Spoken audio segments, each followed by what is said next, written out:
What happens when you put a third-person multiplayer shooter in one of the most colorful and vibrant settings, made by one of the oldest video game companies in the world? Well, in this episode we're about to find out as we take a look at Splatoon. Made by Nintendo, with a unique community like none other, this game has introduced a lot of innovative ideas to competitive games and has almost created a new genre by itself. Joining us for this one is the caster and streamer of the game, Mellana. She will guide us through the game and what makes this community special. This is Nichesports Splatoon. Hello and welcome to Nichesports. This is the Esports podcast where we look into the more niche communities or gaming communities or competitive communities that we can find. And today on this episode we're going to take a look at Splatoon. Thankfully we have a guest and expert with us today, which is Mellana. Hello Mellana. Hi. Thanks for having me today. I'm really excited to talk about my favorite game ever. Yeah. Good to have you here. Yeah, and of course it's me, the host, and also the Dave, which is the third voice that you just heard. What's up? The order is all wrong, but it's fine. It's the first episode of this new season of Nichesports. But it's really cool to have you here, Mellana, and I guess, you know, for anyone who's just like tuning into these casts, and I explained it to you before we started now, but we're gonna start with like the introduction of the person, then go into the game, and then the community. So if we start with first things first, is like I know who you are, but could you explain more about like what you do for, I guess, for Splatoon and just in general, like what's your deal? Okay, so I'm Mellana. I am a Twitch partner. I run a family-friendly stream, and my main game is Splatoon 2. I'm a commentator for the game. I am also a competitive player of the game, and I just really, really like building up the community because I think the community has so much to offer. Outside of streaming, I am a high school teacher, so I have a lot on my plate just in general. And recently I started a stream team called Spawn Point, and we're filled with really great people, and we all collab, and it's a good time. I'm like it at the same time as I can relate to having a lot of those kind of projects, and I think Dave can vouch for me here. I can also like relate to the how do you even have time for all of those things that you just mentioned right now. But that's super cool. So like just I guess breaking those things down. Like how long have you been a Twitch partner? I've been a Twitch partner since about 2018. Wow. I think. Okay. Yeah, that's some time. Nice. So about 9 months after I started, I got partnership, which was really cool, and I feel very, very thankful that and humbled by the support that I've gotten since. Cool. But yeah. So did you? Because you said Splatoon 2, but we all know that there's a Splatoon 1 too. Did you like start streaming with Splatoon 1, or did you start with the second one? I actually started with the second one. When I played Splatoon 1, I didn't really know there was a community. I actually wasn't very active on Twitch or anything. So actually the birth of my stream was when Splatoon 2 came out. So it's like connected. Yeah. Yeah, I think there was a lot of streams that started back then. I mean, for me, it was with the ARMS stuff, which is, I know Yeah. it's like, and I was not going to mention it too much in this cast, but it's like the little ugly cousin community. We're only 4 minutes in. Yeah, no, but it's fun to see because coming from another community of a Nintendo game, it's always fun to be like, it's almost like you're related to another community in some way, because it's like, Nintendo, I don't know, it's different things. But so, and with you said you're casted as well. I think on your, it might not be relevant now for when people hear this, but I think on your profile picture you have a really like official looking one. It looks like you're casting for Nintendo, right? Or what? Okay, so that picture on my Twitter is actually not when I was casting for Nintendo. I was casting at Genesis. So sick. My friend actually took pictures of that. So that was my friend's work. Okay. But I actually have casted for Nintendo before. So Wow, nice. Just so like, because for me, I'm like more impressed by Genesis because I know it because that's like the legendary Smash tournament where it's like. That's where the stories like get written for Smash Bros. And I think lately, I guess the last few times they've also started including Splatoon there too. Then or Yeah. Okay. Yeah, I think I want to say that when you get asked to cast Genesis, you probably have to have like a solid resume of casting underneath you. Yeah. Because it is like a kind of a high profile land, so people are looking for casters that have kind of developed their niche in the community. Yeah, for sure. And so, but okay, so we already have like two things there where it's like, okay, they reacted to the Nintendo one, I reacted to the Genesis one. So like for you, which one of those two were like bigger for you? Oh, definitely the Nintendo one. Okay. I've never casted in front of like 40,000 people before. Like when it was... So the thing that I casted first for Nintendo, they invited me to cast PAX East. Okay. They had like a quarter final. I'm not good with like tournament terms. Yeah. We'll get into that. Even though I'm a caster, like Yeah. it's okay. So it was the top four pretty much of the North American teams, and then the top team of that gets invited to the World Championships, which I also got invited to commentate for a little bit. Yeah. So that was Wow. really, really a surreal experience. How did that come about? It turns out Nintendo watches my streams. Oh my and gosh. I got like a message being like, hey, we have like an opportunity for you. And I'm like, oh, okay. That must have been so cool. Like who did they reach out to you like by email, or did you hear it from someone in person? Because that's wild. I heard it on Twitter first, and then they're like, hey, we're gonna call you at this time, so like be prepared. And I'm like, oh my That's god, crazy. I'm like sweating. Like Nintendo of America just tweeting at you. We're gonna call you.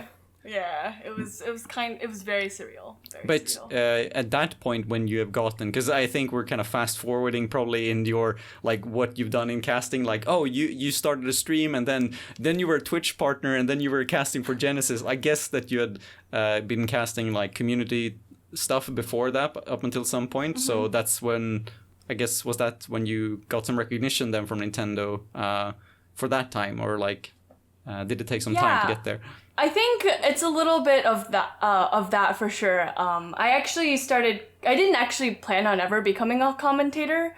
I really just like competing, and I think playing Splatoon is really fun. Yeah. But I was at I would say a local in Long Island, and my friend Melissa was like, hey, we're missing a commentator for Grands. Do you just want to like hop on? And I'm like, okay. Funny how that happens, huh? Yeah, it was very serendipitous, I guess, for me. Just very lucky that I had a friend who was like, hey, like hop onto the mic with me, and I'm like, okay. I almost feel like those are the best stories for casters though, when it kind of just happens. I know from, I guess both me and Dave have shared of like what is it, Tasteless and Artosis, like they have the same like origin story of someone just like, hey, can you just go up on the stage, and they're like, yeah, I don't know, sure. They're just a player getting up there. Yeah, and then for some people it just kind of clicks. Was that the same for you? Like when because you obviously came into the game as a player, but then when you got into casting, was that like it clicked, or was that something that came over time? I think I probably stumbled over my words a lot. I wasn't entirely sure what to say. I had enough game knowledge to kind of get through it the first time, but I didn't hate it as much as I thought I would hate it. So I just kept going for it, and I think now I'm a little bit better. I hope that I've improved since then. I mean, it's one of those things where it's hard to tell from yourself, but I mean, if people stuck around and Nintendo recognizes you, and also Genesis, it's like, I guess it must be a good sign, right? There's something there. Yeah, there's definitely something there. But so rewinding even more a bit, because now it's like, okay, so you're in Splatoon, you're doing all of these things, but like, how did you get into Splatoon? You mentioned that there was like a local, that was how you got into casting. Was that like you went to a local tournament for Splatoon, or how does that work like with that game? So I guess my start to Splatoon was just because I wanted to start streaming. And my husband was just like, well, you should just stream Splatoon then. And I'm like, all right, I guess I like Splatoon 1 enough, then I might as well. So when I came into the community, I was kind of a nobody. Like, no one knew who I was. I had no experience with anybody in Splatoon 1. I was pretty much a pretty bad player, if I could say so myself. But I think since then, people have, like, I don't know, gotten to know me. And then from there, I, like, found lands that I wanted to go to. So then I kind of, like, put myself out there a little bit. And then, I guess the rest is history. Every time there's a LAN, I mean, obviously not now, but every time there was a LAN, I would just be like, see ya, I'm going. I'm like, I'll be there. Yeah, I definitely know that feeling. It's like all the cash is just going for the travels, all of that stuff. Yeah, you have those years. So like, and I guess also to kind of clarify for anyone tuning in, because we're gonna have so many people, like different people listening to this. But so Splatoon 1 was on Wii U, right? And then Splatoon 2 is now on the Switch. So I guess there was, I don't even know, like, is it harder to stream on the Wii U, or is it like, I don't know, like. I want to say it's kind of the same because it has the same wires in the back, but I also didn't even, like, streaming wasn't even a part of my mind when I had my Wii U and was playing on it. How did that come about? The whole idea of playing Splatoon 2 and streaming it? I think it was just, like, for me, I wanted to, I play games for, like, so, I spend so much time playing video games anyway, and I am somebody who really likes to socialize, so, like, honestly, streaming just seems like a good mix between the two. Gotcha. Yeah, and like Splatoon 2 is just like such a fun game. It's fun to watch, it's fun to play, so I think it's like conducive of making like a nice community. Yeah, for sure. Yeah. And I mean, and so we're gonna get more into this specific question a bit long, because I bet you have a lot of things to say about this. But so I think just really recently they announced the third, Splatoon 3 is coming out. Yeah. And I just wanted to kind of check the I guess the hypeness level, like what is happening in the community right now for this game and for you. Like, that must be crazy that they just announced it from nowhere, right? Yeah, I think no one really expected that they were going to announce anything. I think the most, personally, that I thought they were going to expect is maybe like a teaser, but not necessarily like, as much as they showed. But honestly, I didn't even think Splatoon 3 was going to come out for this iteration of the Switch. Just given, I guess, the hardware limitations of the Switch and like the lack of like dedicated servers. yeah, for sure. Oh, yeah. But honestly, like we're all really, really excited. I think the thing that we as a community can all agree on is that just Splatoon is a really great fun time. Even if you're competitive, if you feel like you're more casual, if you're a PvE player, like it all makes sense. Yeah. So we were all really excited. Yeah, and so because we're talking about the game now, I might as well go through this, because before this episode I tried to kind of describe the game and just like I tried to do it in a few sentences, but then it's like I can't fit this in one sentence. Like with if you describe something like Counter-Strike, it's like, two teams, bomb, headshots, like you're like fighting games. You punch the other guy, you win. Like it's simple. Yeah. And then going into, and this doesn't have to be a bad thing. It just means that it's very different. But so let me give it a shot here. So when Splatoon, okay, mechanics, right? Splatoon is a third-person shooter played in matches consisting of 2 teams with 4 players each. Players have the same basic stats, but can change loadouts, which gives them access to different weapons, equipment, and supers. I don't know if I'm using the right word. Besides the shooting mechanics, the game features a different take on movement, as players not only damage their players with weapons, or like shoot them, but they also paint the stage, which allows them to move faster. Players can at any time transform themselves to squids and swim in the paint of their team to reload their weapons. This sounds so crazy when you're like reading it out loud, by the way. And when they're swimming in it, the paint, they move faster, and that also unlocks like other movement options like wall climbing or grinding on rails and stuff like that. That is that like the game when it comes to competitive? Because you said PvE, so I guess there's like a, you play the single player part too, but there's also PvP, right? Yeah, so there's like a PvE section, like part where you and your friends can actually like play against like a computer like horde, so that we call that Salmon Run. And there's even a competitive community for that too. So I think there's just a lot of like, I had no idea, sects of competitiveness for Splatoon, which is cool. But yeah, I think that's a pretty good summary of it. But it sounds a little bit ridiculous when you like put it out into the world, but No, it Squid really Kids is that. painting Yeah. a stage sounds totally normal. Like paintball. Just call it a paintball, like Yeah. a fancy Yeah. paintball game. I think yeah. that's a more Squid Kids play paintball. I think Yeah. I think that's a fairer way to put it. Like if you want to like elevator pitch it, but if anyone is tuning in and like I recommend you to watch a video on Splatoon. Like just do that, and for your own sake to kind of get some context on it, because this transformation to squids thing, it's one of those Nintendo things where it's just like, yeah, it's fun. Let's just run with it. I kind of feel like, but Yeah. it's normal for everyone in the community. Yeah. Yeah. It's I mean, very that's- normal. Yeah, that's the case with any like niche or niche kind of subculture or game, right? I actually kind of want to know a little bit more about the PvE competitive scene, because so how does that work? So Salmon Run is the PvE mode that we have. There are 3 waves, and you are given like set weapons for that like whole rotation. So the rotation lasts for maybe like 18 hours.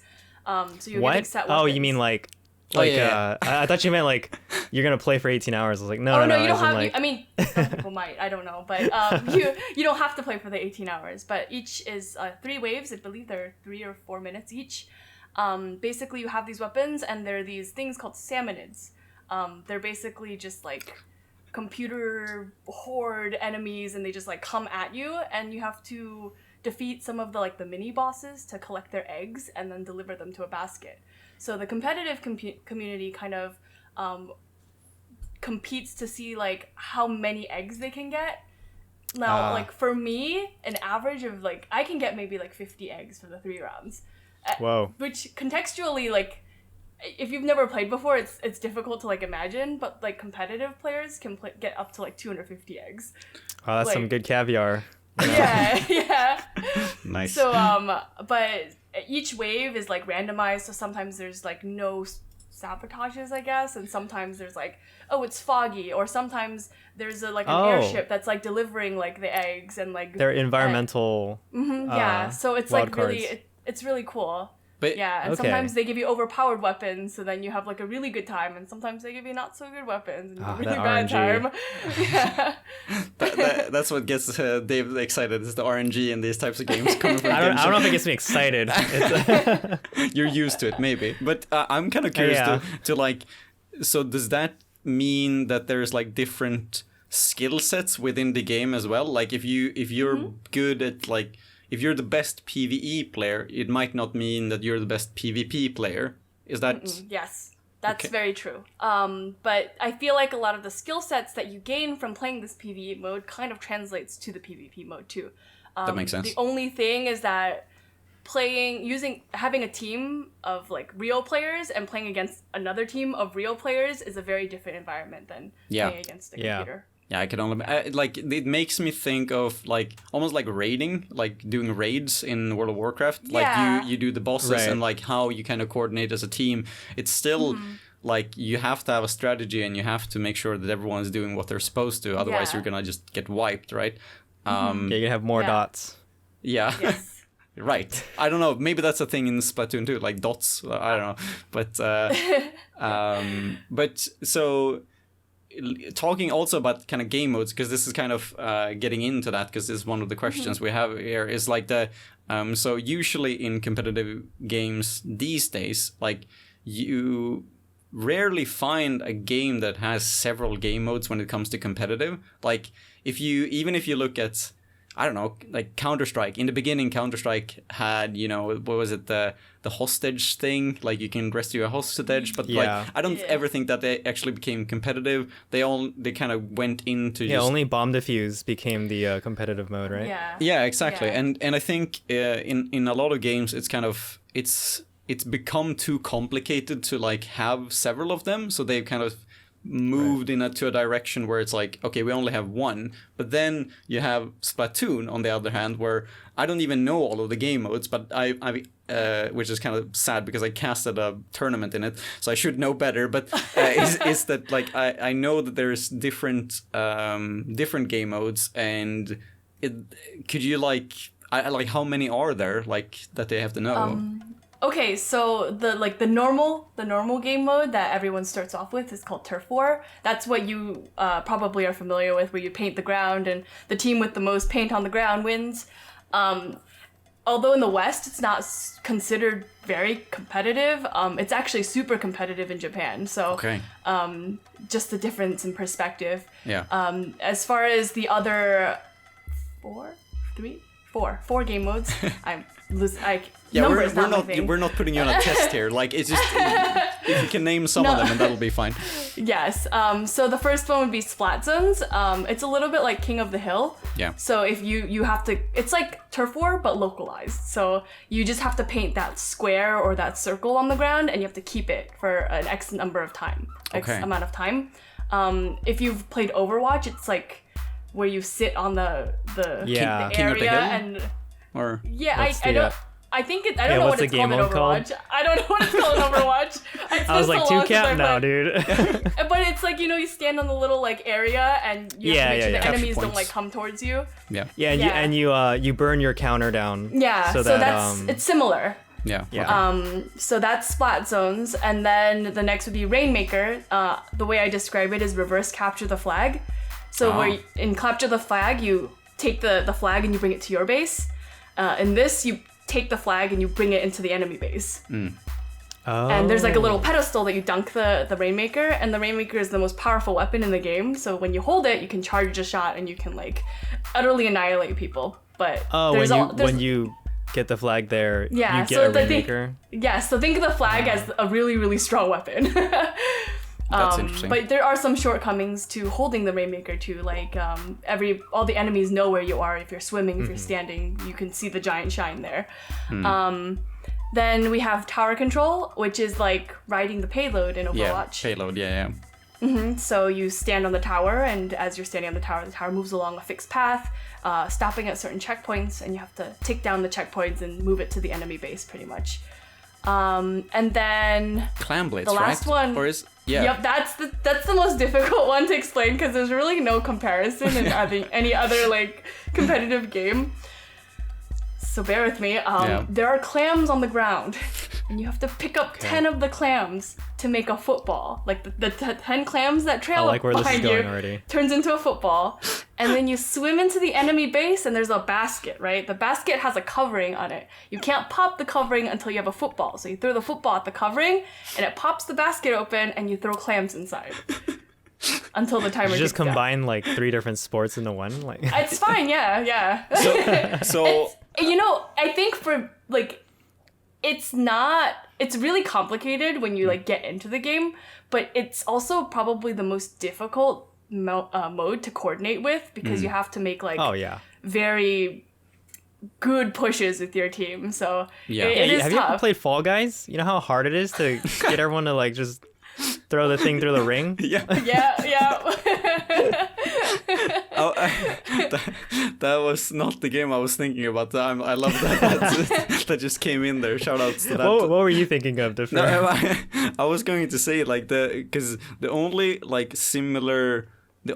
one that is like slightly similar, which is kind of funny for me, is like Team Fortress 2, because they also had like they used to, but they also went away from that because they had the capture points payloads, and then they had capture the flag, right? But then it kind of just Right. like stopped being a thing. King of the Hill also went out, and then they just went to capture the flag. But that almost became like that was like it was suggested by the game. You can play all of these game modes, but it feels in Splatoon that it's like the game is that you play a lot of game modes. Like you can't just play payload. Like you have to kind of Right. play something else, right? Or because you said something that like I kind of want to ask about that too later, but the disparity, like the West thinks like this and Japan thinks like this, is Right. it in a way that like one part or one region plays only with set different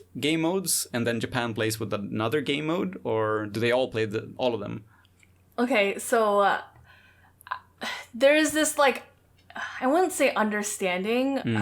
How would I say it? I guess people think that Splat Zones is the most competitive game mode because it's probably the most straightforward. Yeah. And Japan has a lot of focus on Splat Zones as well. Okay. So there are tournaments that are run in the community that are Splat Zones only. So you only play that mode. So I feel like for the other modes like Tower Control, Rainmaker, and Clan Blitz, it's a little less so that you'd find a tournament that is only that mode. Okay. I personally like the variety of modes. I think it's more fun to play everything instead of playing everything just the same way. Yeah.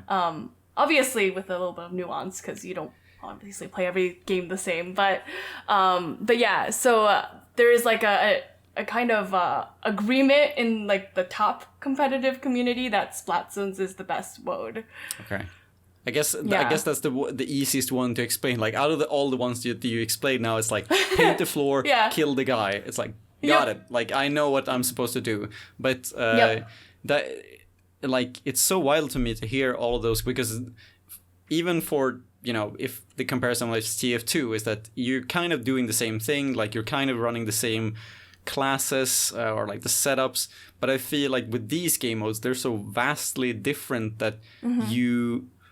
Like, there must be a case where like a team is like killing it in one game mode, but they kind of don't know what they're supposed to do in this other game mode. You said that the Clan Blitz was like difficult. Is that like a prevalent thing where it's like teams fluctuate in skill depending on what game mode they're in? Is that the thing or? Yeah. I think there is some like recognition that there are teams that are better at like Rainmaker or maybe a little bit weaker at Splat Zones. Speaking of my own team, surprisingly, we do really well in Clan Blitz, but we kind of struggle a lot with Splat Zones.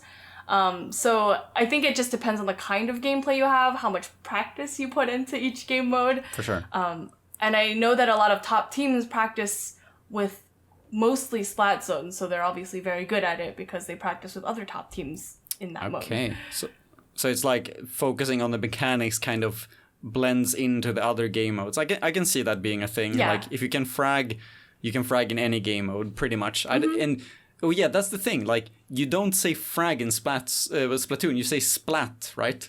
Yes. Yeah. Because I got corrected when I casted. They were like that's another thing I like about. You don't say that, buddy. Yeah, exactly. Like you don't say kills. You don't say frags. You say splats, right?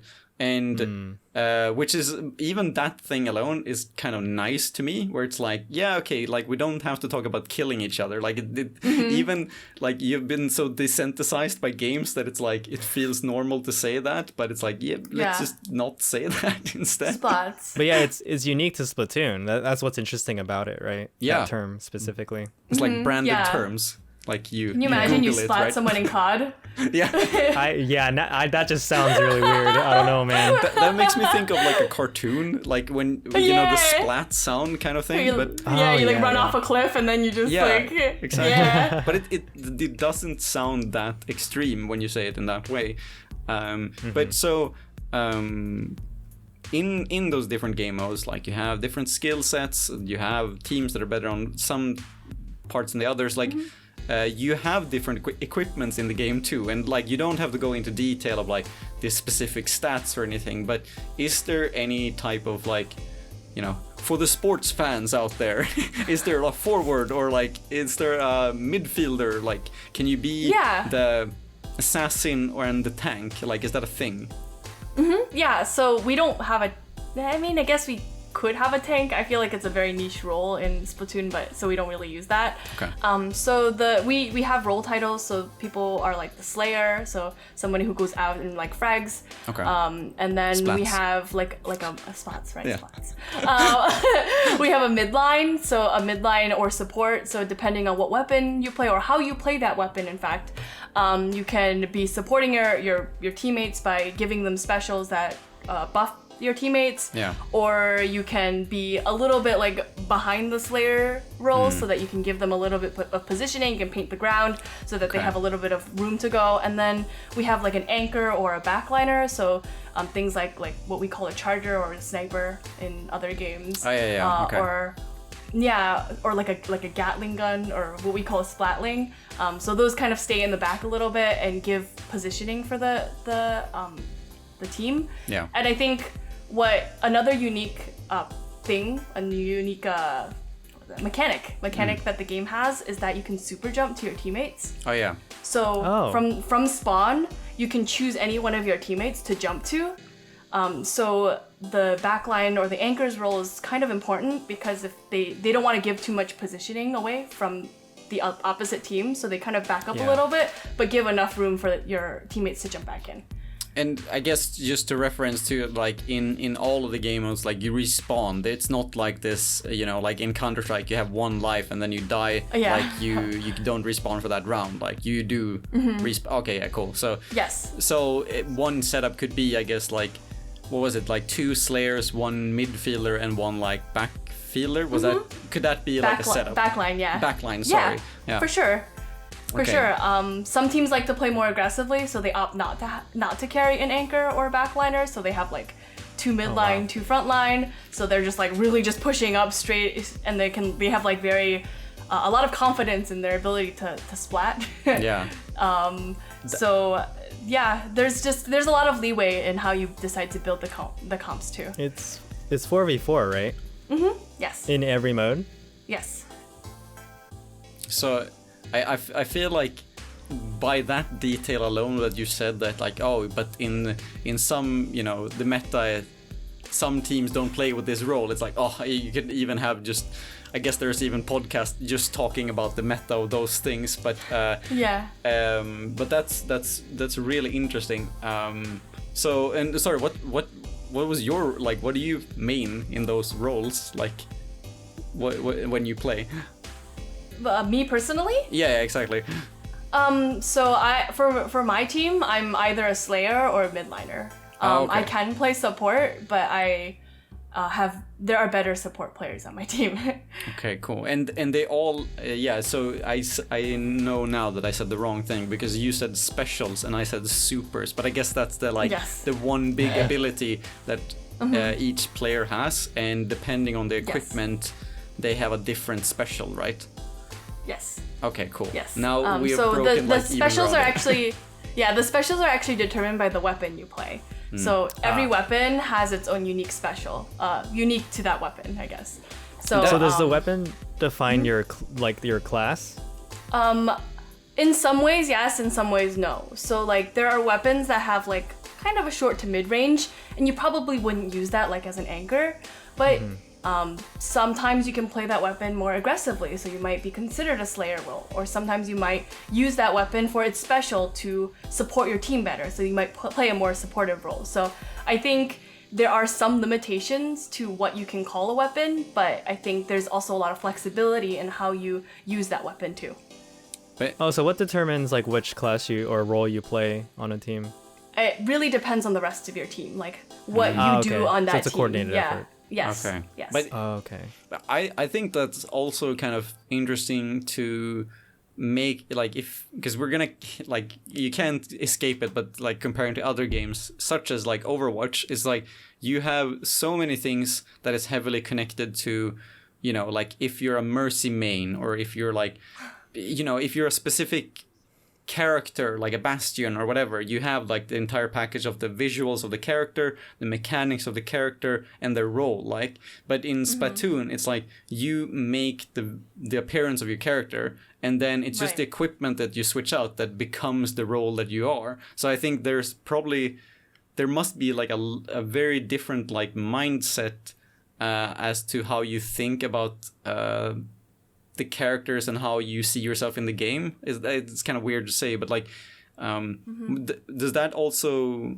I guess that would make it slightly harder for new people to kind of get into it too, because one of the benefits with Overwatch, right, is that you have, you know, the big guy in armor, that's probably the tank, right? And the shiny angel is probably the support, right? But in Splatoon, can you kind of tell who is playing what by their positioning then, or like how they walk around? Like, how do you even tell? Like, how do you tell if you are on a team and you're looking at the opponents, what role they play? Yeah, exactly.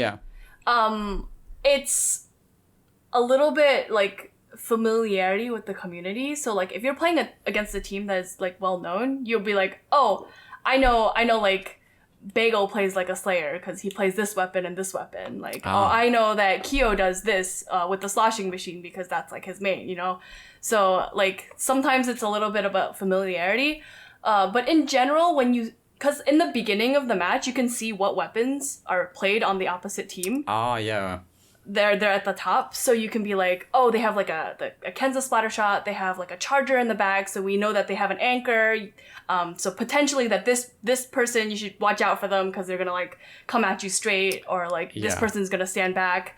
So you kind of tell just by recognition of weapons, but you do make a good point because there's so many combinations of things that you could make with just the things you wear, the weapons you pick, why you opt for one special or not another special. So it is a little bit difficult for newer players to kind of come into competitive, but we have a lot of really great content creators in this community that make a lot of resources available to newer players to want to try to ease them into it.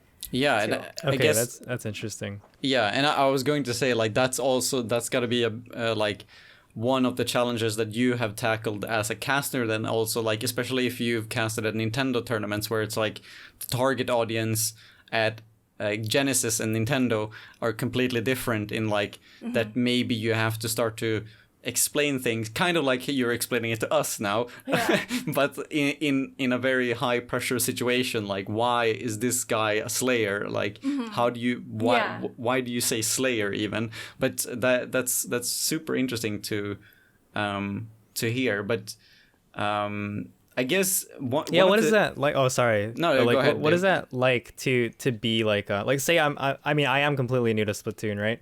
And like what if I wanted to go buy a Switch and Splatoon 2 and like start playing it right now? Like what resources do I have available to me to kind of learn more about the game besides playing it by myself, obviously, right? Because I think, I don't know if correct me if I'm wrong here, but like I'm not sure if like official support for the game is necessarily like super in depth about like a competitive scene or anything like that. So like how does someone get into competitive Splatoon if they're like completely new to it? Well, I guess for me, if you're completely new to the game, I would try to learn how to use the controls first because I don't think it was mentioned before, but the reason that Splatoon is like one more reason that Splatoon is very unique is the way that you move. So you use motion controls on your Switch, on your controllers. So unlike most shooters, which have aim assist, if you use a controller, there's no aim assist on Splatoon. So because you can adjust your aim so minutely with the controller when you're like physically moving the controller around. So if you're completely new to the game, I would suggest getting used to that control first before even considering getting into competitive. But if is that the only control scheme available to you? So you can use the stick controls, but it's very difficult for a lot of people to use because you tend to overshoot your shot. Whereas when you like tilt the controller a little bit, you can like kind of fix your aim on the spot. So it becomes a little bit of a handicap if you decide to use stick controls. But to be fair, there are a lot of really good stick players out there. But I feel like it's far and few between compared to motion control players. That's super interesting. And when you like, yeah, right, because that kind of reminds me of ARMS and how there's like different ways to play the game as well, right? Yeah, there's people playing with the motion controllers where they have the Joy-Cons in each hand, and then there's people playing like with the original one, and but in that case it's the opposite because the Joy-Con one is like few and far between, as you said. But in that sense, I think that's the similarity though, is that with motion controls, Nintendo has kind of struck gold in the way that it's like you can really like get the minute details and like tilting, as you said. Like if you've played Wii, it's not the same. Like when you were trying to point the thing at the TV and it was not connected. Oh yeah, don't remind me. Like the bowling game. Oh come on, like we're in a completely new era when it comes to these things, and I think Switch is definitely, and Splatoon and ARMS are two of those games where Nintendo is like, okay, now we've kind of, at least for now, perfected it. Maybe they'll go another layer deeper in the next iteration of their consoles. But I'm really glad to hear that because I was so used. I mean, the last console I really played was like the Wii, So to hear that like it's advanced that far is really good. Yeah, it's like I have difficulty playing shooters that are not Splatoon because I'm constantly moving my controller. What do you mean I can't paint everything by moving my controller around? You're like moving your mouse like. Yeah, it's truly it's an experience if you go back to controller playing after playing Splatoon. But say if you're a Splatoon 2 player, like you're experienced in the game, how would you get into, like, I guess what I wanted to know more about was like the community itself and content creators, streamers, broadcasters, like what is out there for the Splatoon community that really gets people into the scene?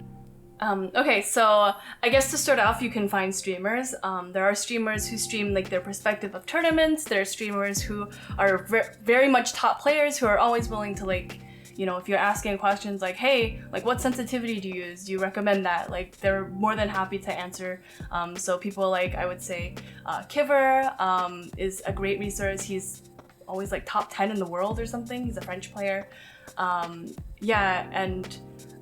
so there are a lot of streamers that are really, really helpful. I would also recommend YouTube videos. One of my favorite content creators is that SRB2 dude. That's like a mouthful to say, but he always makes videos that are like, here are the things that I've done, but also like, here are the things that helped me get to where I am now. Like, here's some advice that I could give you. So he has a lot of videos ranging from like, I'm starting out competitive, I'm not really sure where to go, all the way to like, here's what I do to like kind of kick butt in my tournaments. So you can look at videos, you can look at content creators, you can honestly just ask the community. Everyone is super friendly. Most of the people, if you ask like any question in like a Discord server or anything, people are usually willing to help out.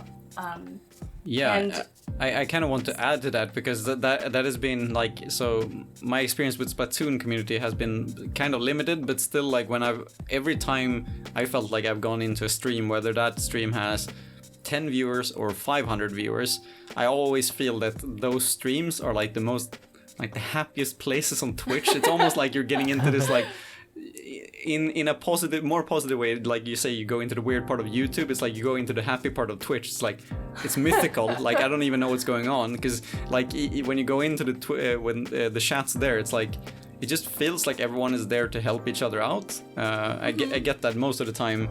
I don't know if that's like, I kind of want to say that it must be some mentality like, the game looks so happy and cheerful, like how can you not just be like that? I would say that might be part of it. I mean, full disclosure, I actually did catch your stream one time, Mellana, the other night, and yeah, like the feel I got from it was very like, hey, we're all like friends here, we're all willing to help each other out, and like if you have questions about Splatoon, like always happy to answer them and stuff like that. That was definitely the feeling I got from it. Well, thanks. But so before, because we're gonna go into the community stuff after this, but kind of before we get into that, I kind of just wanted to ask this too because I've been curious. Is that so? We kind of started this conversation of like you got into Splatoon, right? But have you played any like competitive games before, or like is there? Because for some games when they come out, like if we take the ones that we mentioned thus far, it's like okay, so. For Overwatch, it's like a lot of the players that came into that community was from Team Fortress 2. From Team Fortress 2, they came from Quake. Like there's this like straight line of connection. Valorant has Counter-Strike players, but then Splatoon is this like really innovative, different thing. So has there been like, where do players come from? Like where did you come from as a competitive player? Like was this your first one or? Yeah, so I mean, I like to play with my full ability. I wouldn't say I was like a competitive Overwatch player, but I always tried my best, you know? So like, I think the players that go into Splatoon are Nintendo fans. Yeah. It's not like from Splatoon, like obviously from Splatoon 1 to Splatoon 2, but every other like place that pours into the Splatoon 2 community comes from people who love Nintendo. Yeah. I think that's where it comes from. Okay. So it's not necessarily a specific game like, oh, all of these like Call of Duty players have started to play Splatoon because it looks no. more fun. Like, no. So I think everyone who, at least most people who have started Splatoon 2 is either folks who have watched other people play Splatoon 2 and was like, wow, this looks really fun, I'm going to join, or people who are like, I'm a Nintendo fan and Splatoon looks really cool, I might as well give it a shot. That's really interesting. Yeah, that's amazing to hear. And I think, because... and we're gonna have some room here to criticize Nintendo, but before we do that, I think that is one of the things that I do kind of want to praise Nintendo for, like giving them props to how they bring in new people into competitive gaming overall. Like it's, and I think they try to emphasize this in all of their games. And again, we're gonna talk about the split between the community and Nintendo for some of them, but I feel like Splatoon is very much the one that has felt most harmonious, at least from the outside, where it's like Nintendo has this image of like what competitive is and like what competition is. It's like supposed to be fun. It's supposed to be for everyone. You're not supposed to like cry and hate your life when you lose a game. Like that's the and then there's the other, you know, the esports where it's like, you know, dark rooms with dubstep where it's like, oh, the $1 million, and then it's like, oh, if you lose, then it's like shameful display for your family. But but in Nintendo, it's like you're playing with your family, and I feel like that's it's still a positive thing, like what they're doing. It's really new as well. I don't know if you share that sentiment, but that's how I feel when I see it from the outside. But I guess it's... I think every community has their bad apples, but I think overall Splatoon is like a very wholesome, very supportive, very loving community. Harmonious, I guess, is the word that you used. So it's a nice word. Perfect for Nintendo. Yeah. No, because I definitely feel from like a marketer's perspective, like Nintendo is really interesting because brand wise they're so strong. Like just the fact that you're saying that like people come to this game because they love Nintendo is like that speaks volumes in my opinion, because that requires a certain amount of brand loyalty. You know, I mean, regardless of what you say about like their tactics, such as, you know, they're not like the best with content creators or kind of like online tournaments or anything like that, right? So I was just thinking like the opposite end is like, man, I love Activision so much. That's why I started playing Call of Duty. Yeah, it's like, no one in there can't be anyone. Maybe Blizzard, right? I'm gonna play Fortnite. Meet me there. Like yeah, maybe Blizzard would be a thing, but it's like Activision, really? Yeah. Yeah, Blizzard is one of the only, and they're not even like they only make a certain set of games, right? Nintendo has so many IPs now and they've been around for so long. But now when we know more about the game, we can look into the community a bit more. We have kind of touched upon it already, but you already mentioned how, you know, different things of how going into the competitive community, which would be, you know, content creation and streams. I guess that's, how do you even get into competitions though? Like, because that's the other... Now we're kind of going back and forth here, but... Yeah, how do I sign up? Yeah, how do you sign up? So, I guess if you're familiar with Smash, we use kind of the same sites, so like Challenge, Smash GG, those kinds of sites, Battlefy, to sign up for tournaments. Sometimes individual people will host tournaments, sometimes organizations in the community will host tournaments. Generally, when an organization hosts a tournament, we consider it more of a major, so like... there's just more recruitment of teams to participate. And sometimes there's multi-day events, sometimes there's single-day events, sometimes a tournament goes on for 9 hours and then you regret everything. But, wholesome. But, you know, but, you know, it's fun. Who doesn't want to play video games for 9 hours, right? But yeah, so there's a lot of resources for that. To kind of connect with the earlier idea of like, newer players getting into competitive. Specifically, there's a Discord that we call Checkpoint One. It's a Discord specifically designed for new players to get into competitive. So there's actually a skill cap for players who play in these tournaments. So the ranking system goes like C minus, C, C plus. Just like in school. A. Cool. Yeah, oh, no. yeah. Except you go to S and then S plus 0 to S. I totally remember this in math, dude. Going S plus in math, that was definitely not me. But I get your point though. It's a Japanese ranking system kind of style. Yeah. Yes. Yeah. So they cap it at a certain level so that players who are newer or like maybe need a little bit more improvement mechanically can play with each other and not get utterly stomped by someone who's like a top 10 team. Okay. So there are communities like that who host tournaments to try to develop newer teams in that way. That's super cool, because I think that kind of just continues on that theme, that it's like, okay, trying to include people as well, because I think most esports communities is just like, if you're not the best, then like, what the hell are you even doing here? So it's like, oh god, like if you're not first, you're last. Yeah, exactly. This is I have layers of like curiosity to this question, but like because you mentioned the West and then Japan, which is, I know for coming from like Smash and ARMS, you know what that means, but I think from other, players, say I don't know, like any FPS, they're like, what do you mean Japan and West? Like, what is the West encompass? And so what you have these local tournaments, and sometimes you have majors where it might be international competition, right? Obviously not now, as pointed out, but so what are the like bigger regions for Splatoon? Like, is it... Yeah. Yeah. So we have our NA region, which is the North American region. We have EU, so all the Europeans fall under that category. And then AUNZ, so the Australia and New Zealand players. Oh, okay. They get their own region. So those are and obviously Japan. So those are the three main areas. Obviously, there are players that don't fall under any of those categories. Like, I know some players in Korea. I know some players in like Singapore. They're not JP. They're not EU. So, yeah. But I think they're a little bit far and few in between in comparison, as far as like when you're like encompassing people into groups like that. I want to say that NA and EU kind of have like a tighter bond with each other than maybe the rest of the Australia region and the Japanese region. The Australian region kind of does their own thing. I think it's mostly because of a time zone thing, like because they're just on the other side of the world, so sometimes it's difficult. But I know some Australian players who compete in like European tournaments and they like stay up all night for those.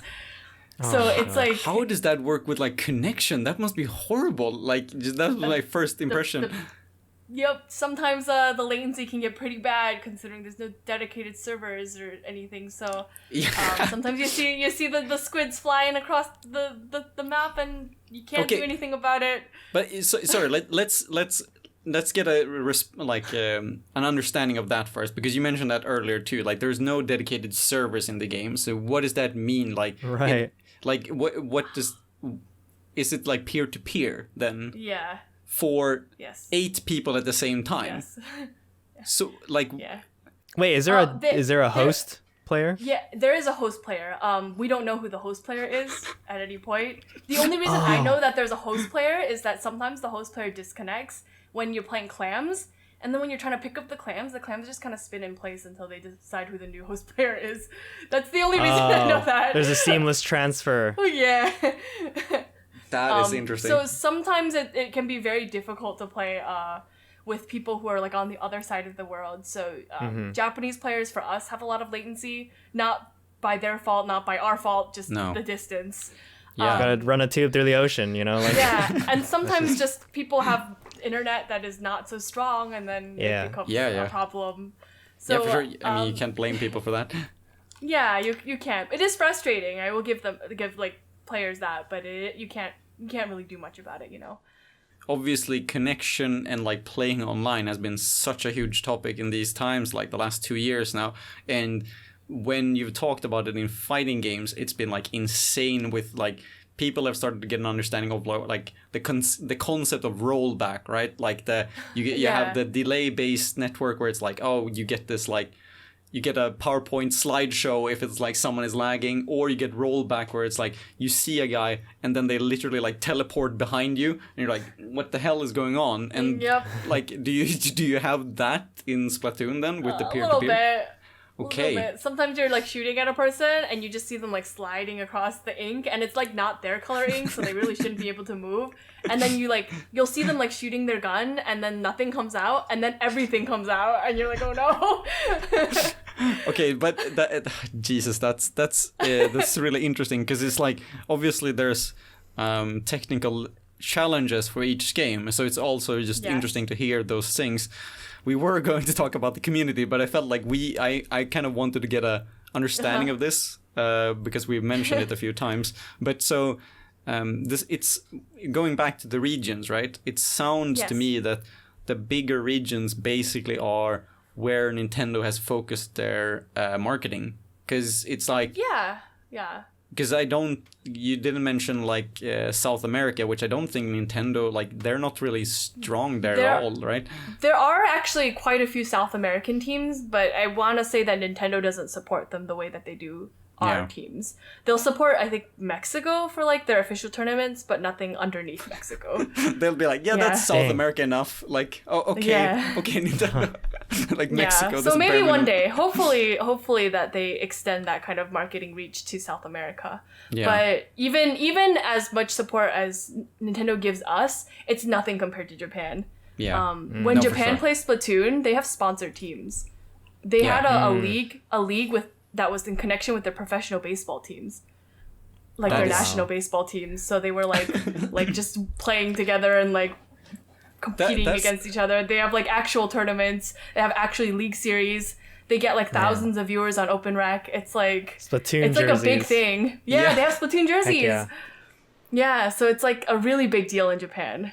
Yeah, for sure. I mean, that makes sense. I think, by the way, like an offshot thing, but I think there was something about like importing Switches to South America was like really expensive. I think I read some article about that, which might actually, I wonder if that limits that entire community. But yeah, that's another reason why we have kind of a disparity when it comes to like player demographics across the world, right? Like if like accessibility to stuff like consoles and PCs especially, kind of gates people out of participating.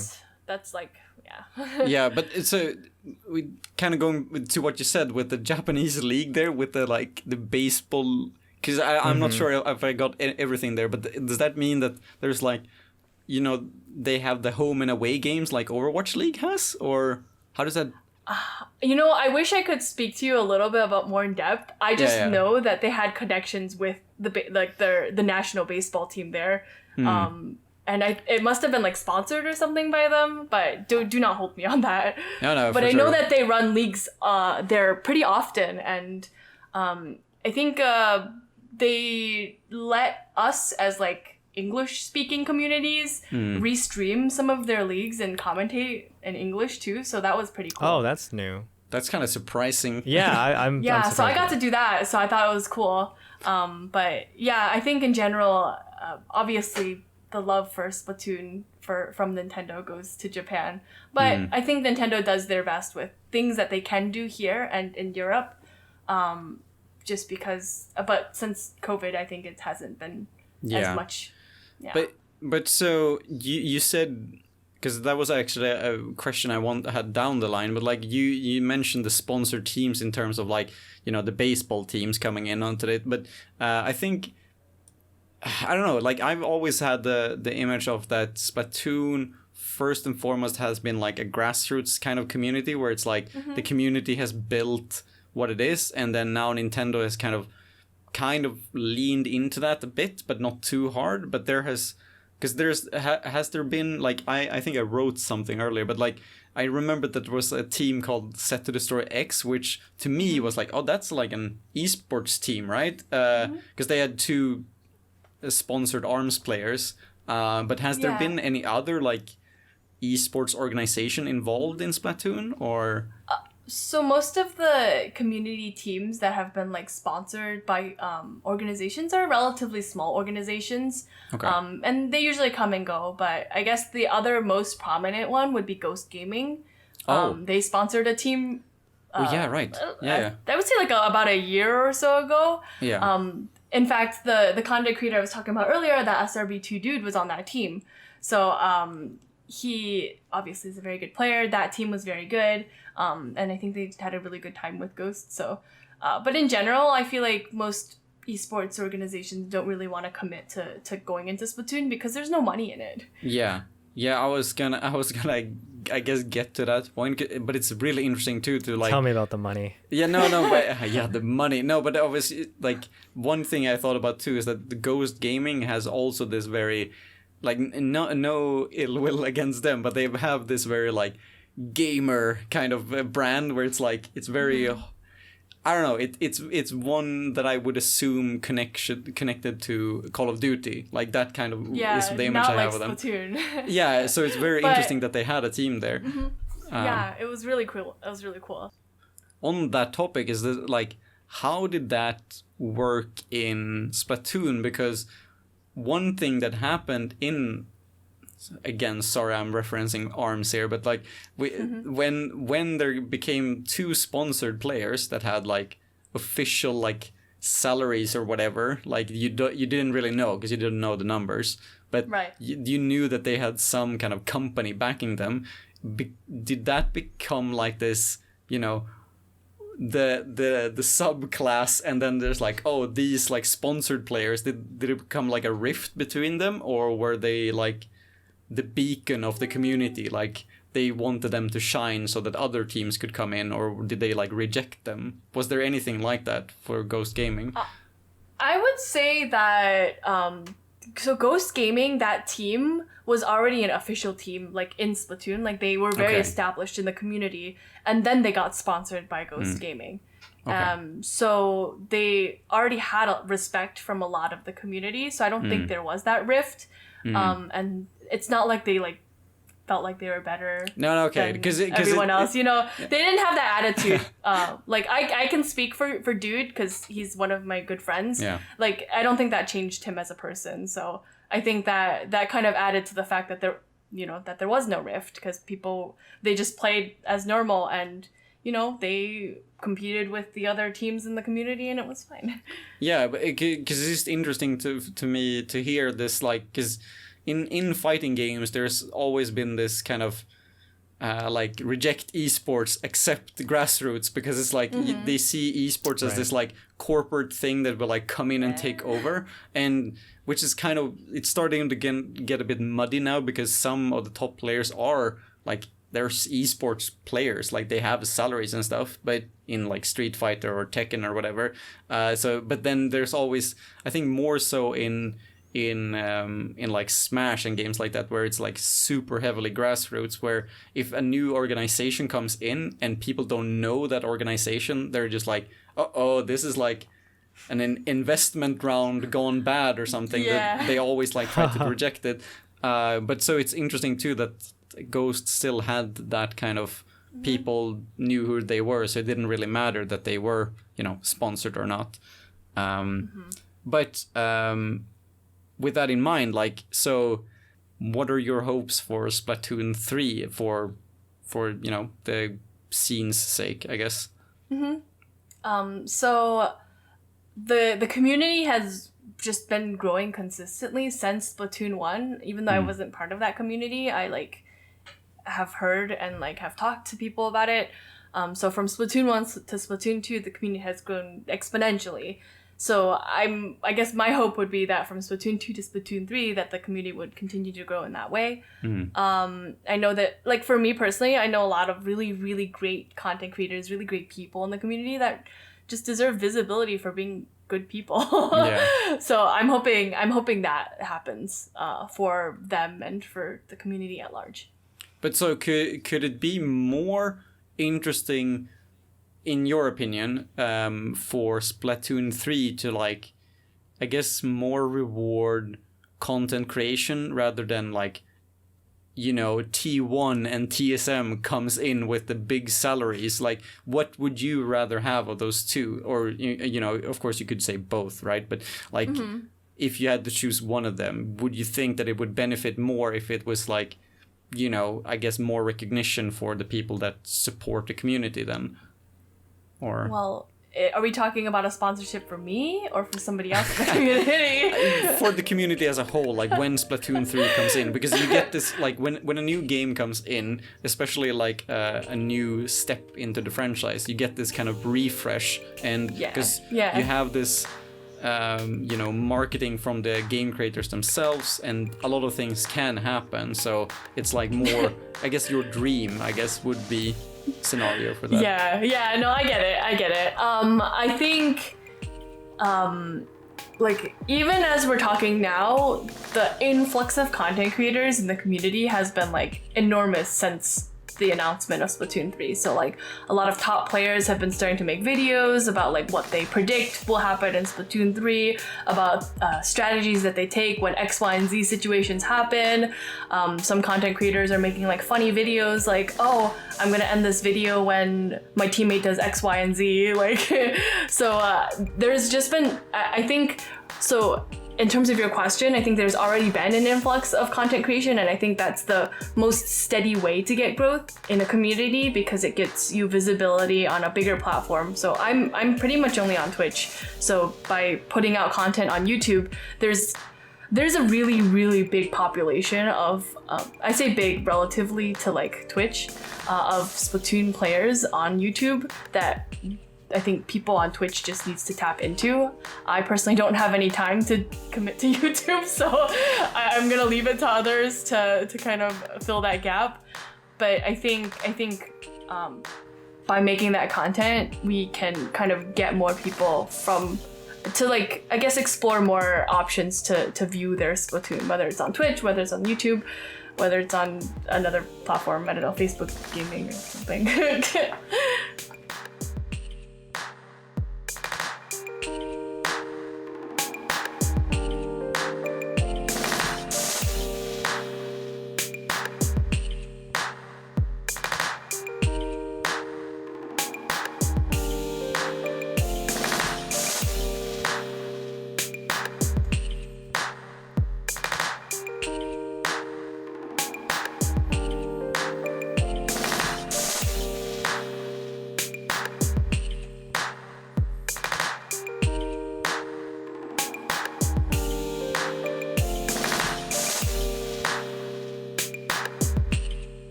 One of the things I wanted to kind of, and this again, there's so many big questions here, but before we go into the last section of the cast is, so, and we have mentioned this before, of like the inclusiveness of Splatoon. To me, one of the most like apparent things when I have kind of gotten into streams of Splatoon or like watched competitions or just like casts or anything about Splatoon is that it's so diverse. Like people, the representation in Splatoon, whether that's like minorities of like sexualities or like races or anything, like it feels like Splatoon has really kind of found a way to be open enough that people can feel comfortable to join in. And I'm kind of curious to hear, I guess, more from someone that is a part of the community. Like, why do you think that is with Splatoon? Is it the colorful graphics, or is it the happy people? Like, what makes that happen? Yeah, I think the appeal of Splatoon is, like you said, in a lot of the graphics, the color, the just the ability to have fun in the game. Like, for me, most shooters are really boring because all you do is kind of crouch and walk, and then you like hide behind the corner, and then you just wait there until someone like turns around the corner, and then hopefully you shoot them. So you're a camper. But like the movement is very fun, and I think that kind of attracts a very diverse group of people to enjoy it, because obviously having fun is not limited to one kind of person or another. But it also attracts people like artists, and I think artists can be very, very diverse. So I think I might be biased, but I think the Splatoon art community is probably the best community out there. They are very diverse in the things that they draw. They're diverse in their styles. They're diverse in, like you said, sexualities, races, backgrounds. So I think there's a lot of that contributes to that. I think just like you even mentioned before, just the wholesomeness, the ability to like make people feel welcome makes people who are marginalized feel welcome, because in many parts of their lives, I'm sure they don't feel welcome, whether it's home lives or school lives or whatever, they might not feel welcome, but this is a place that they can be themselves and feel accepted. So I think that kind of that kind of promise attracts people like that. So I think that really attributes to just how diverse the community is, and I think that's a really good thing. Yeah. Yeah, that's really cool. Like, I definitely don't speak for anyone in the community, but I do feel like the visual aspect of the game really, really helps in that sense. Because even just like the characters themselves kind of like, there's like this, in a way, there's like an androgyny to it. There isn't any like, hey, they're specifically one gender or one color or one race or whatever, right? So maybe the more abstract like visuals and representation of the individuals in Splatoon help contribute to that. And it's definitely more so even in the third game, because they don't even like specify what like gender you want to be. You can just choose the hairstyle that you want, and you can choose the clothing that you want, you know? That's the future. I really kind of was positively surprised with all of those aspects in Splatoon of like how they represent people and how, especially how they work with the character design of like making people feel represented in how they can make their own characters, I guess, is that a way to put it. I think that's but it's a very, very nice way that you put it, and I won't take anything away from that. It's but it's really, hers is salty because they chose your game instead of his. No, I was kidding. No, for sure not. Like I it makes me happy to hear that, because I don't think even, you know, my involvement in ARMS, sure, it's like, you know, been inclusive as well in some ways, but I think Splatoon is definitely the game and community to look at where it's like, this is a space where if you want to be welcomed, like, this is where you want to be. Yeah, no, all jokes aside, I think it was just a matter of they definitely found a good formula with Splatoon. Yeah, right? I think so too. It's definitely an area that they should be committing more resources to.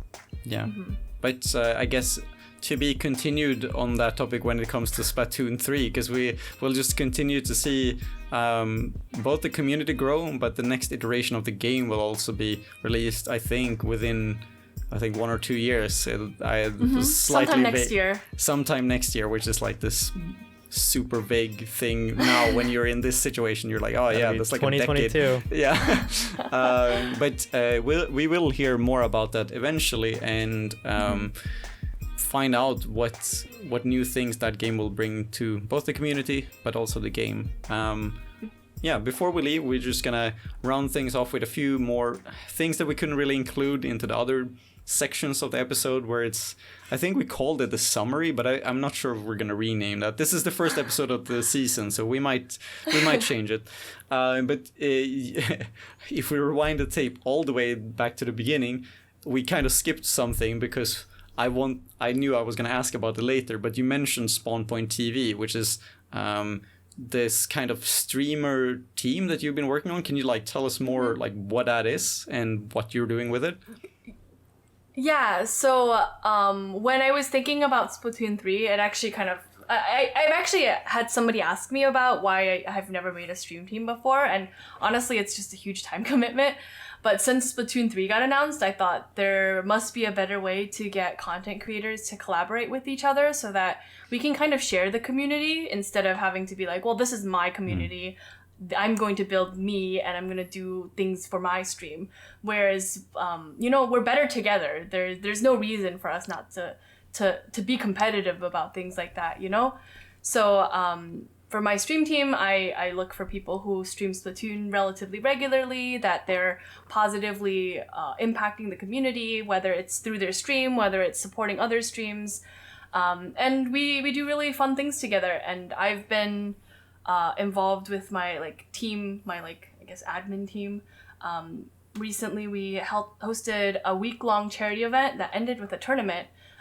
Like a draft cup tournament format, and we ended up raising $17,500 for charity. That's awesome. So happy to hear that. Yeah, that was really, really cool. And I feel like by getting these content creators together and, having us collaborate with each other and, directing that energy to doing something good in the world can't be, it's like a win-win-win. Yeah, for sure. I do appreciate those types of initiatives, because it's very much so that especially in grassroots type of communities, it can often become this way of people like they're fighting for their own, and then it's like because they want to be recognized, and it's like, yeah, but you don't have to be like, you don't have to fight each other at least. Like you can build each other up. Yeah.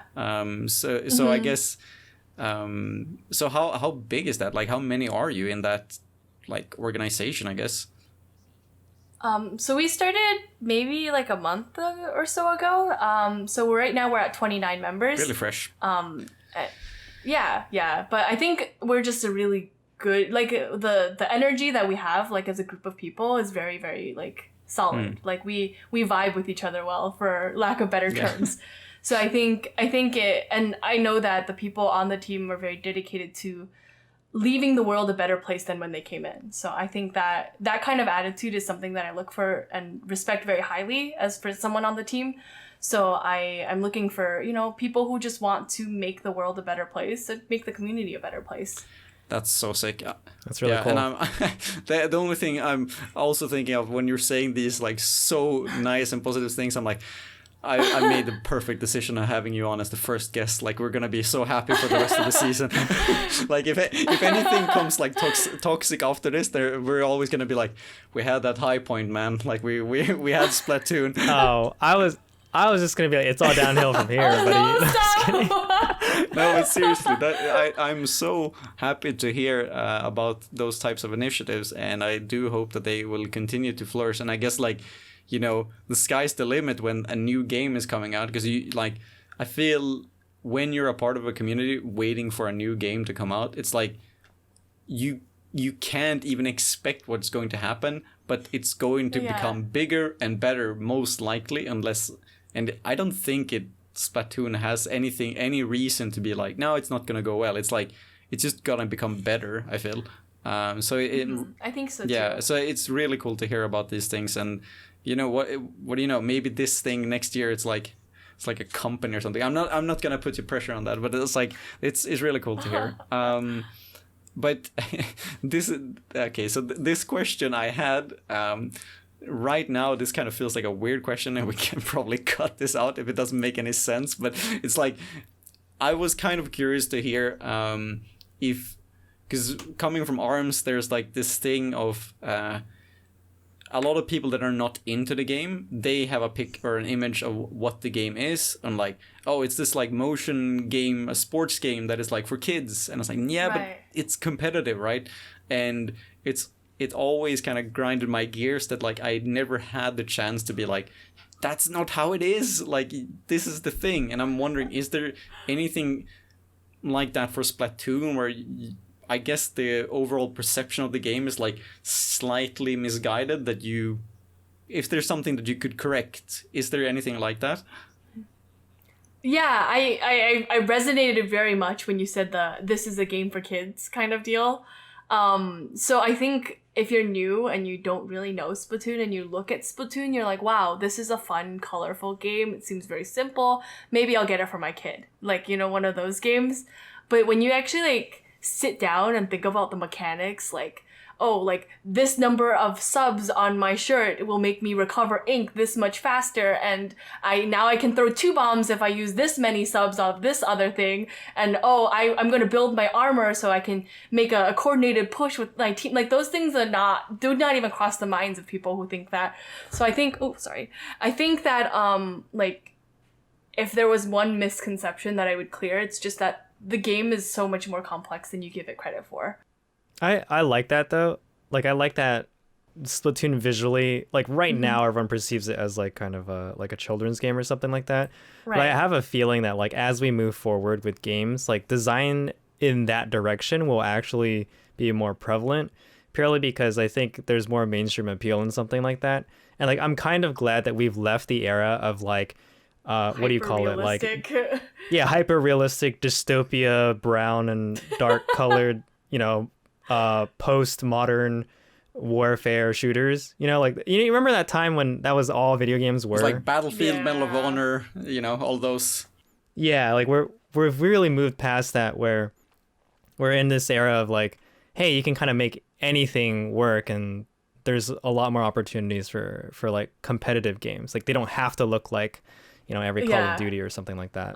I know specifically that when I was working with Nintendo, they asked me for advice about how to like make things more competitive and like what kind of things the competitive scene wanted to see more out of Nintendo. And I think in some ways they did take notice about like so some of their tournaments that they hosted were only turf war, and it like made people really mad because they're like, well, I don't want to play turf war. That's a lot of RNG. Like you just have to not die until the last 30 seconds, So people were not happy with that, and I think Nintendo kind of took notice of that and was like, well, maybe we'll do the ranked modes next time. So they're like slowly getting there, but it could go a little faster. I just had a semi-horrible thought, though. No. It's like, what if we made Splatoon 3 Battle Royale? Oh my god. I've talked about that before, and I'm like, maybe it doesn't work out that well. Dude, we got a final... Yeah, because everyone wants to... That's the thing right now. Everyone wants to make a Battle Royale, right? We just got, like, what is it? The Final Fantasy VII mobile Battle Royale. So, like, I'm just saying anything can come out of Japan. What does that mean? Yeah, exactly. Like anything's possible. Anything's possible. that's like a story RPG. Yep. What are you, like Cloud, and everybody's Cloud, and then you just... That's Yep. Okay. We're all Cloud now. I think the point being is that you can't really know what to expect when it comes to Nintendo, but you do know that for each iteration they're kind of approaching the norm, but in their own way. Like they're approaching esports, they're approaching competitive stuff. I think we're like, by the speed Nintendo is developing, it's like I think we're 5 years away from like them being like $20,000 as prize pool. Yeah, we'll go with that. And then meanwhile, Dota is like, oh, we have $1 billion now. Oh, just a billion dollars. It's fine, whatever. No big deal. Yeah, so I think for sure that's something we're gonna. I think you're used to it, but everyone else is going to have to get used to when it comes to Nintendo if you're new to that. But I think. I was going to go for the other question, but we've already kind of gone into what makes Splatoon special. I think you kind of put it the best way. It's just, what did you say? Like, what makes Splatoon special? It's like the openness, the diversity, the openness, the wholesomeness, the amount of fun you can have in the game. The community. I think the community is what makes it unique. And that's really great to hear. And I think that's kind of words we'll leave with. But before we do, I just wanted to ask you if you had any shoutouts. I mean, obviously you stream, but what are your tags that people should follow and where? So you can find me on Twitch at twitch.tv/Mellana, MELLANA. You can find me on Twitter, Mellana TV, and you can find me on YouTube, same thing, Mellana TV. And whatever, I guess. You can find me other places, but you can figure it out. Just Google it, right? Yeah. And also Spawn Point TV, I guess. Yeah. Yeah, my team has been so helpful and so great. I have a lot of really, really helpful and talented people. Folks like the Barry, folks like my friend Melissa Acid Sunshine, the one who got me into commentary. That SRB2 dude is on the team. So there's a lot of really like big names on the team that I'm just very happy to have working with me. Well, we're happy to have you on this cast and Nichesports. This has been an awesome first episode, I think. So thank you, Mellana, for joining us for this episode. Thank you so much for having me. I'm always super happy to talk about Splatoon. So having this opportunity is like super great. Yeah, thank you so much. And that was Nichesports Splatoon featuring Mellana. Thank you for listening, and if you'd like to support us, you can follow us on Twitter or subscribe to us on YouTube at Fellows TV. We'd like to make a special shout out to Shrimps, who provided us with the sick new soundtrack that you hear in the background and all of the beats that you've been hearing throughout the episode. You can check him out on Spotify if you haven't already. We'd also like to hear from you, what you thought about the cast, and if you have any suggestions for a future episode, whether that's a niche competitive game or region. You can join our Discord, which is in our Twitter bio, and tell us what you think. We'll see you in the next episode, and until then, we hope you have a nice day.